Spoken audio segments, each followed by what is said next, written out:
There we go. All right. Hi, everybody. It's I, Mr. Aaron.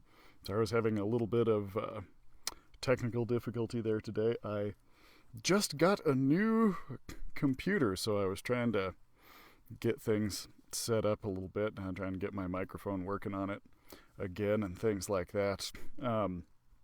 My I don't know if you guys could hear it in the background of my last couple of videos, but my old computer late last week started making my hard drive is dying noise, so I needed to get a new one in. And yesterday was the day it arrived, so today we're broadcasting on the new computer. I'm trying to remember the webcam is in a different spot on this one than it does, so when I look at the spot that I normally look at, it kind of looks like I'm staring away from you guys instead of towards you. Anyway, so we are continuing with the stories in the Jungle Book today. So today we're going to be reading the first story in the Jungle Book, which is Mowgli's Brothers. Now chill the kite brings home the night, that Mang the bat sets free. The herds are shut in byre and hut, for loosed till dawn are we. This is the hour of pride and power, talon and tush and claw. Oh, hear the call, good hunting all, that keep the jungle law. Night Song in the Jungle. It was 7 o'clock of a very warm evening in the Sayanee Hills when Father Wolf woke up from his day's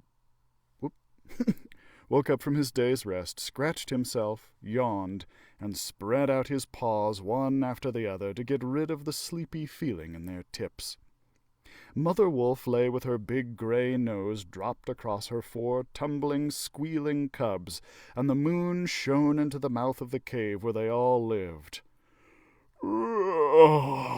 Said Father Wolf, "It is time to hunt again." He was going to spring downhill when a little shadow with a bushy tail crossed the threshold and whined, "Oh, good luck go with you, O chief of the wolves, and good luck and strong white teeth go with the noble children, that they may never forget the hungry in this world." It was the jackal Tabaqui, the dish-licker, and the wolves of India despise Tabaqui because he runs about making mischief and telling tales and eating rags and pieces of leather from the village rubbish heaps. But they are afraid of him too, because Tabaqui, more than anyone else in the jungle, is apt to go mad, and then he forgets that he was ever afraid of anyone, and runs through the forest biting everything in his way. Even the tiger runs and hides when little Tabaqui goes mad, for madness is the most disgraceful thing that can overtake a wild creature. We call it hydrophobia, but they call it Dewani, the madness, and run. "Enter and look," said Father Wolf stiffly, "but there is no food here." "For a wolf, no," said Tabaqui, "but for so mean a person as myself, a dry bone is a good feast. Who are we, the Gadurlog, jackal people, to pick and choose?" He scuttled to the back of the cave, where he found the bone of a buck with some meat on it, and sat cracking the end merrily. "All thanks for this good meal," he said, licking his lips. "How beautiful are the noble children! How large are their eyes! And so young, too. Indeed, indeed, I might have remembered that the children of kings are men from the beginning." Now Tabaqui knew as well as anyone else that there is nothing so unlucky as to compliment children to their faces. It pleased him to see Mother and Father Wolf look uncomfortable. Tabaqui sat still, rejoicing in the mischief that he had made, and then he said spitefully, "Shere Khan, the big one, has shifted his hunting grounds. He will hunt among these hills for the next moon, so he has told me." Shere Khan was the tiger who lived near the Waigunga River, 20 miles away. "He has no right," Father Wolf began angrily, By the law of the jungle, he has no right to change his quarters without due warning. He will frighten every head of game within 10 miles, and I have killed for 2 these days." "His mother did not wrong voice. "His mother did not call him Lungri, the lame one, for nothing," said Mother Wolf quietly. "He has been lame in one foot from his birth. That is why he has only killed cattle. Now the villagers of the Waiganga are angry with him, and he has come here to make our villagers angry. They will scour the jungle for him when he is far away, and we and our children must run when the grass is set alight. Indeed, we are very grateful to Shere Khan." "Shall I tell him of your gratitude?" said Tabaqui. "Out!" snapped Father Wolf. "Out and hunt with thy master. Thou hast done harm enough for one night." "I go," said Tabaqui quietly. "You can hear Shere Khan below in the thickets. I might have saved myself the message." Father Wolf listened, and below in the valley that ran down to the little river, he heard the dry, angry, snarly, sing-song whine of a tiger who has caught nothing and does not care if all the jungle knows it. "The fool," said Father Wolf, "to begin a night's work with that noise. Does he think that our buck are like his fat Waiganga bullocks?" "Shh! It is neither bullock nor buck he hunts tonight," said Mother Wolf. "It is man." The whine had changed to a sort of humming purr that seemed to come from every quarter of the compass. It was the noise that bewilders woodcutters and gypsies sleeping in the open, and makes them run sometimes into the very mouth of the tiger. "Man," said Father Wolf, showing all his white teeth. "Faugh! Are there not enough beetles and frogs in the tanks that he must eat man, and on our ground too?" The law of the jungle, which never orders anything without a reason, forbids every beast to eat man, except when he is killing to show his children how to kill, and then he must hunt outside the hunting grounds of his pack or tribe. The real reason for this is that man-killing means, sooner or later, the arrival of white men on elephants with guns, and hundreds of brown men with gongs and rockets and torches. Then everybody in the jungle suffers. The reason the beasts give among themselves is that man is the weakest and most defenseless of all living things, and it is unsportsmanlike to touch him. They say, too, and it is true, that man-eaters become mangy and lose their teeth. The purr grew louder, and ended in the full-throated roar of the tiger's charge. Then there was a howl, an untigerish howl, from Shere Khan. "He has missed," said Mother Wolf. "What is it?" Father Wolf ran out a few paces and heard Shere Khan muttering and mumbling savagely as he tumbled about in the scrub. "The fool has had no more sense than to jump at a woodcutter's campfire and burn his feet," said Father Wolf with a grunt. "Tabaqui is with him." "Something is coming uphill," said Mother Wolf, twitching one ear. "Get ready." The bushes rustled a little in the thicket, and Father Wolf dropped with his haunches under him, ready for his leap. Then, if you had been watching, you would have seen the most wonderful thing in the world. The wolf checked in mid-spring. He made his bound before he saw what it was that he was jumping at, and then he tried to stop himself. The result was that he shot up straight into the air 4 or 5 feet, landing almost where he left ground. "Man," he snapped. "A man's cub. Look!"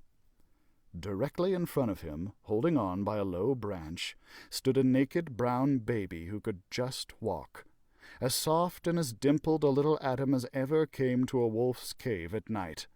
He looked up into Father Wolf's face and laughed. "Is that a man's cub?" said Mother Wolf. "I have never seen one. Bring it here." A wolf, accustomed to moving his own cubs, can, if necessary, mouth an egg without breaking it, and though Father Wolf's jaws closed right on the child's back, not a tooth even scratched the skin as he laid it down among the cubs. "How little! How naked and how bold, said Mother Wolf softly. The baby was pushing his way between the cubs to get close to the warm hide. Ah! He is taking his meal with the others. And so this is a man's cub. Now was there ever a wolf that could boast a man's cub among her children? I have heard now and again of such a thing, but never in our pack or in my time, said Father Wolf. He is altogether without hair. I could kill him with a touch of my foot. But see, he looks up and is not afraid.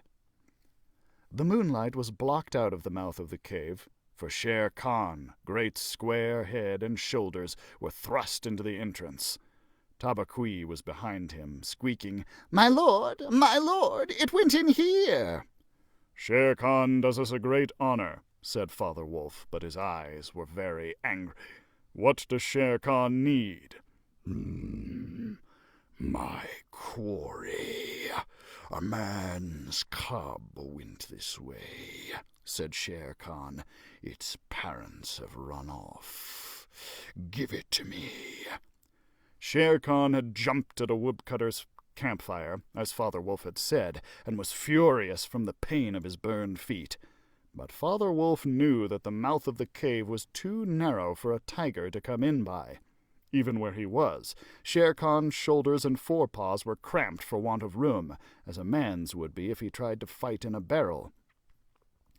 "The wolves are a free people," said Father Wolf. "They take orders from the head of the pack, not from any striped cattle killer. The man's cub is ours, to kill if we choose." "Ye choose, and ye do not choose. What talk is this of choosing? By the bull that I killed, am I to stand nosing into your dog's den for my fair dues? It is I, Shere Khan, who speak." The tiger's roar filled the cave with thunder. Mother Wolf shook herself clear of the cubs and sprang forward, her eyes like two green moons in the darkness, facing the blazing eyes of Shere Khan.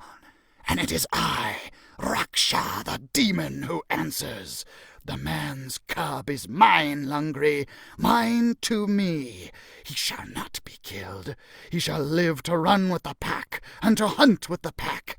And in the end, look you, hunter of little naked cubs, frog-eater, fish-killer, he shall hunt thee. Now get hence, or by the Sambur that I killed, I eat no starved cattle. Back, thou ghost of thy mother, burned beast of the jungle, lamer than ever thou camest into the world. Go!" Father Wolf looked on amazed. He had almost forgotten the days when he won Mother Wolf in fair fight from 5 other wolves, when she ran in the pack and was not called the demon for compliment's sake. Shere Khan might have faced Father Wolf, but he could not stand up against Mother Wolf, for he knew that where he was she had all the advantage of the ground and would fight to the death. So he backed out of the cave, mouth growling. And when he was clear, he shouted, "Each dog barks in its own yard. We will see what the pack will say to fostering of man-cubs. The cub is mine, and to my teeth he will come in the end, O bush-tailed thieves." Mother Wolf threw herself down, panting among the cubs, and Father Wolf said to her gravely, "Shere Khan speaks this much truth. The cub must be shown to the pack. Wilt thou still keep him, mother?" "Keep him," she gasped. "He came naked, by night, alone and very hungry, yet he was not afraid.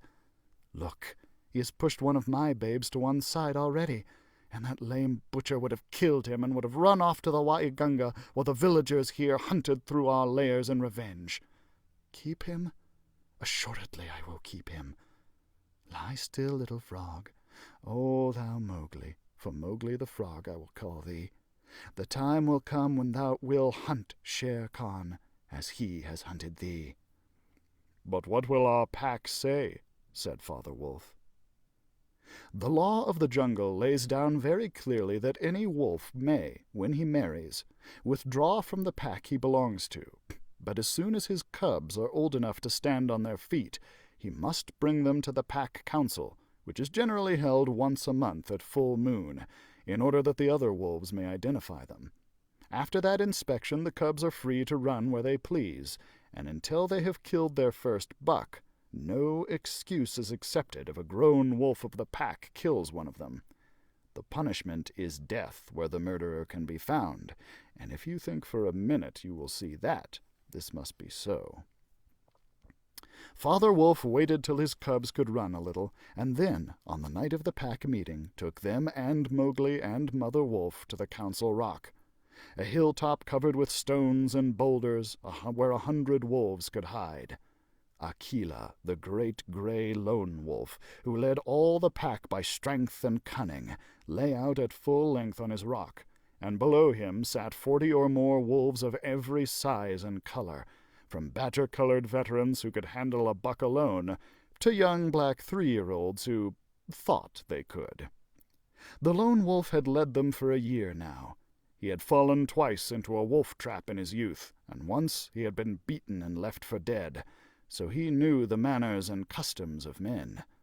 There was very little talking at the rock. The cubs tumbled over each other in the center of the circle where their mothers and fathers sat, and now and again a senior wolf would go quietly up to a cub, look at him carefully, and return to his place on noiseless feet. Sometimes a mother would push her cub far out into the moonlight, to be sure that he had not been overlooked. Akela from his rock would say, "Ye know the law, ye know the law. Look well, O wolves." And the anxious mothers would take up the call, "Look, look well, O wolves." At last, and Mother Wolf's neck bristles lifted as the time came, Father Wolf pushed Mowgli the Frog, as they called him, into the center, where he sat laughing and playing with some pebbles that glistened in the moonlight. Akela never raised his head from his paws, but went on with the monotonous cry, "Look well." A muffled roar came up from behind the rocks, the voice of Shere Khan crying, "The cub is mine. Give him to me. What have the free people to do with a man's cub?" Akela never even twitched his ears. All he said was, "Look well, O wolves. What have the free people to do with the orders of any save the free people? Look well."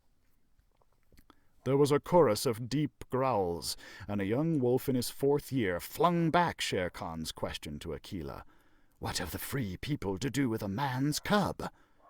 Now the law of the jungle lays down that if there is any dispute as to the right of a cub to be accepted by the pack, he must be spoken for by at least 2 members of the pack who are not his father and mother. "Who speaks for this cub?" said Akela. "Among the free people, who speaks?"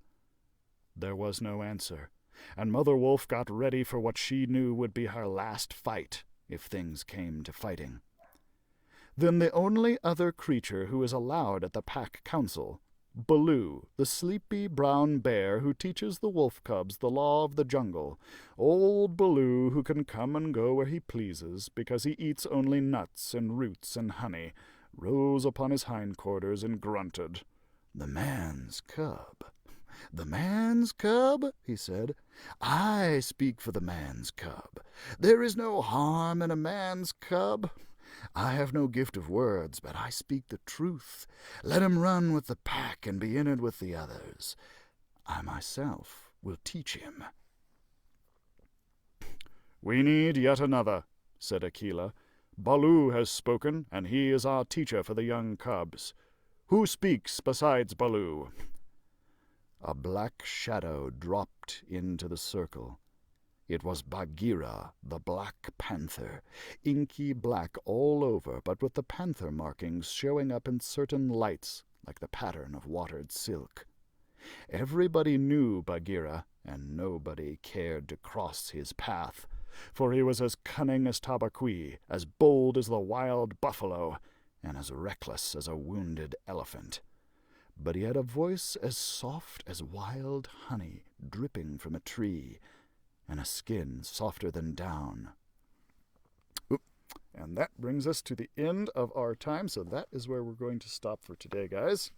But we will pick it up again tomorrow, so I hope you enjoyed if you tuned in today.